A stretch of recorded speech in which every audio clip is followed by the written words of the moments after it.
Hello students, welcome to this GS maths and science classes. आज का topic है vector product और cross product of two vectors. Vector product और cross product of two vectors में हम जब दो वेक्टर को मल्टीप्लाई करते हैं तो हमको जो इसका रिजल्टेंट मिलता है वो एक वेक्टर क्वांटिटी होती है। इसी की वजह से इसको वेक्टर प्रोडक्ट कहा जाता है या फिर इसको क्रॉस प्रोडक्ट कहते हैं। अब मान लीजिए कि दो वेक्टर है, एक है वेक्टर ए और दूसरा है वेक्टर बी, और दोनों के बीच में एंगल है थीटा। तो vector product of A and B is defined as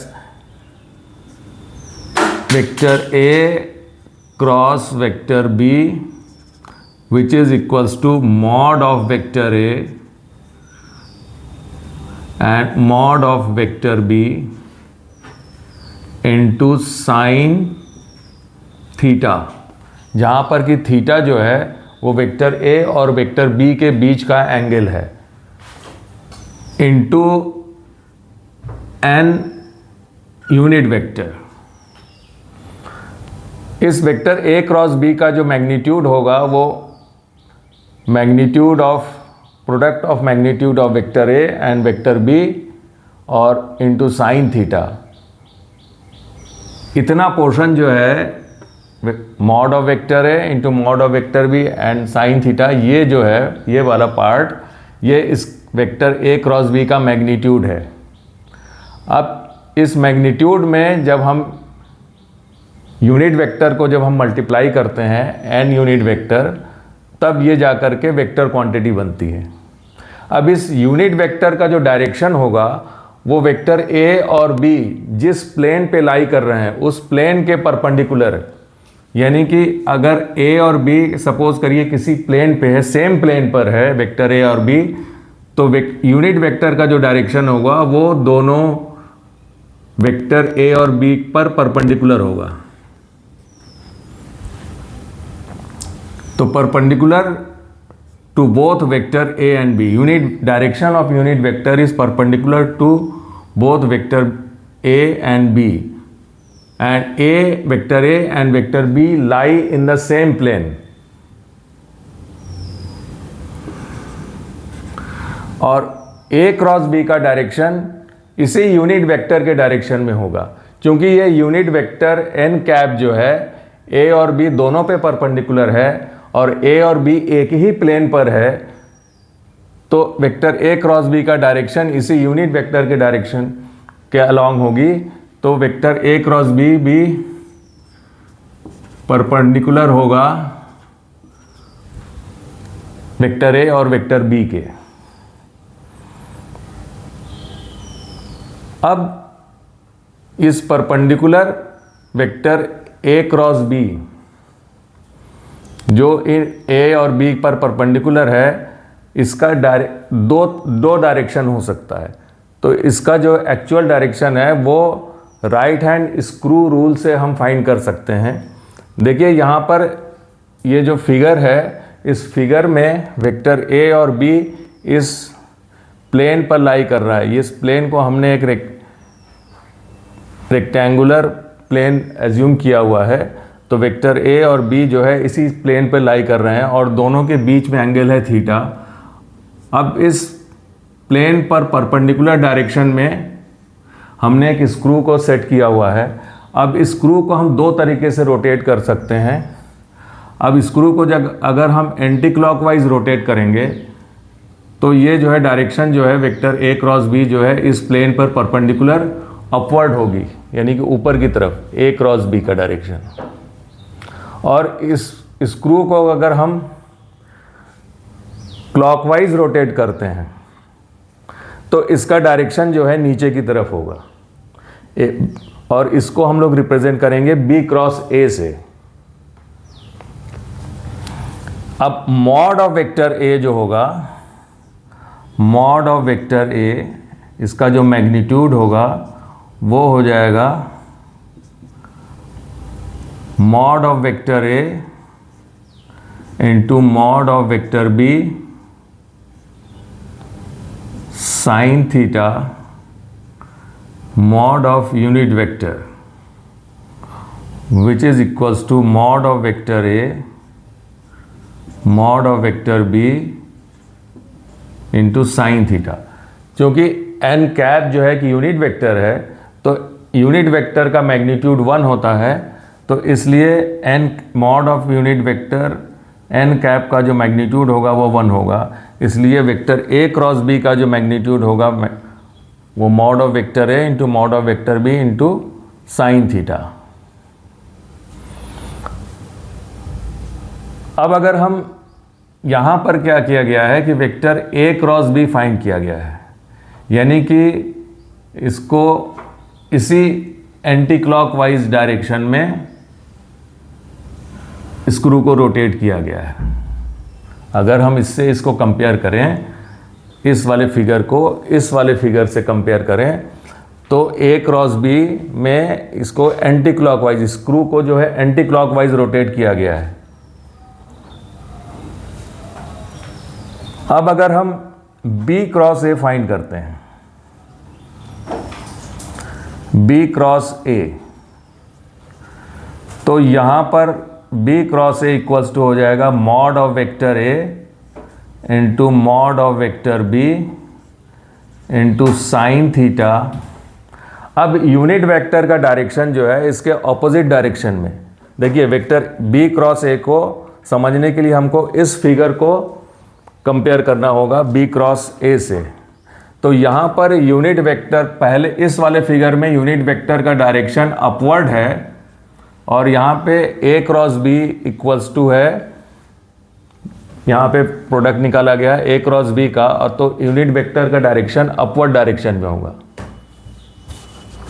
और बी क्रॉस ए अगर हम फाइंड करते हैं तो स्क्रू का डायरेक्शन डाउनवर्ड डायरेक्शन में होगा, और यूनिट वेक्टर तब यहाँ पर यूनिट वेक्टर की वैल्यू हो जाएगी negative N cap, minus N cap.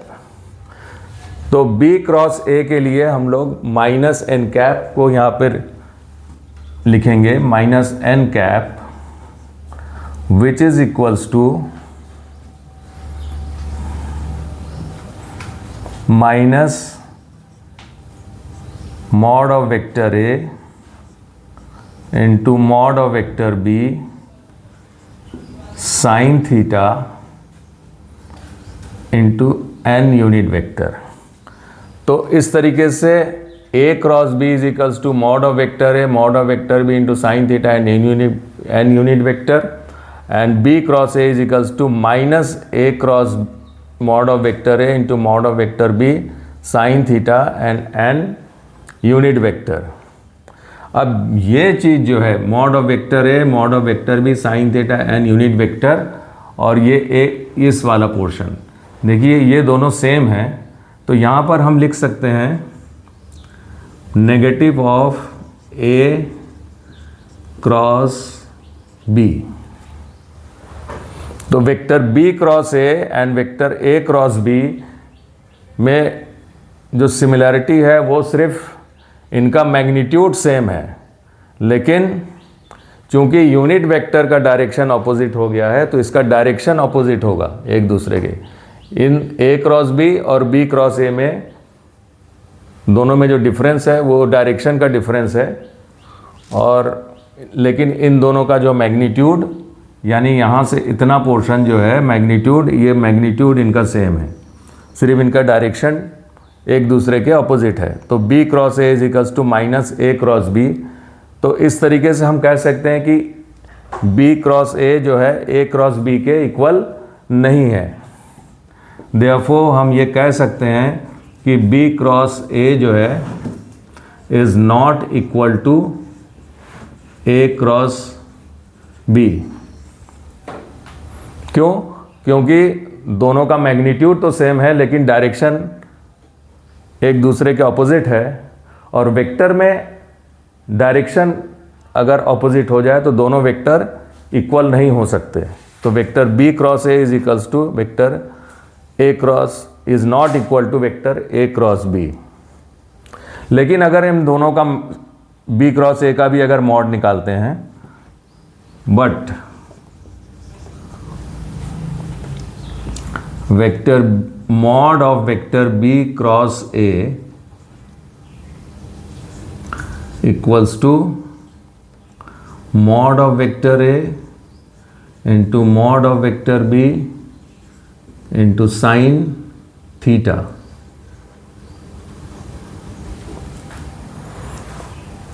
अगर हम मॉड लेते हैं तो उस केस में दोनों का अगर मॉड ले लें, वेक्टर A क्रॉस B का भी मॉड लें और वेक्टर B क्रॉस A का भी मॉड लें, तो उनका मैग्नीट्यूड तो सेम है।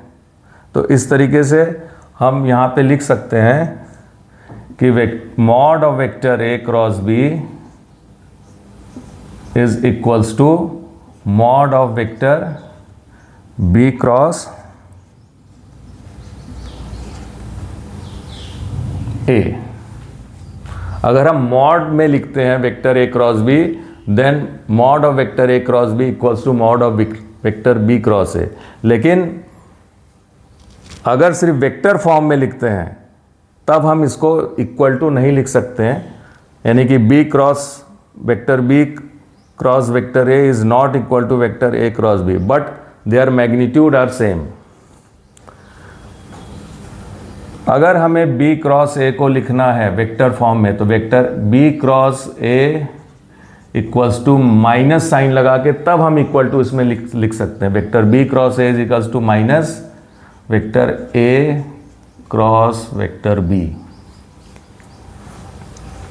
इसके एग्जाम्पल है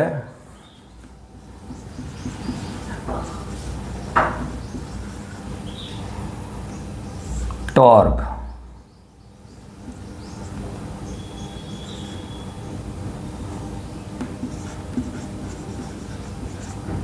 and angular momentum।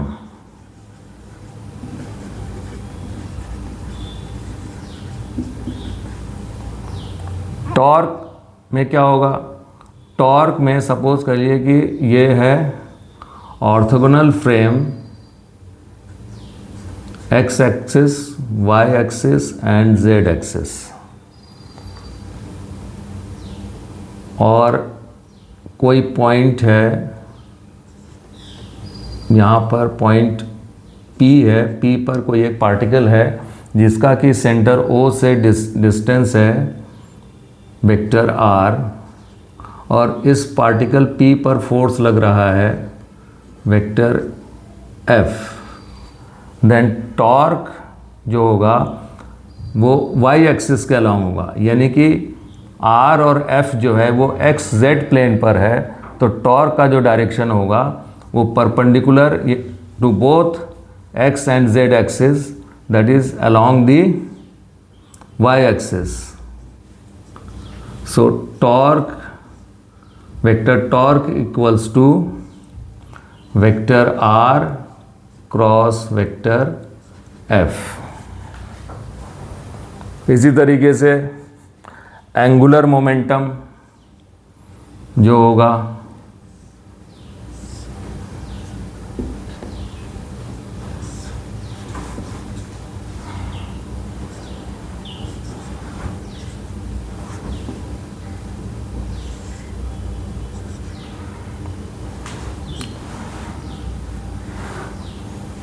सपोज करिए कि ओरिजिन O से P डिस्टेंस पर, P पॉइंट पर एक पॉइंट है जिसका कि डिस्टेंस फ्रॉम O जो है R है, और इसका जो है लीनियर मोमेंटम है P। Then angular momentum J vector will be vector R cross vector P। तो आज की वीडियो में बस इतना ही। हम एक नए वीडियो के साथ बहुत जल्द ही हाजिर होंगे। Till then, thank you.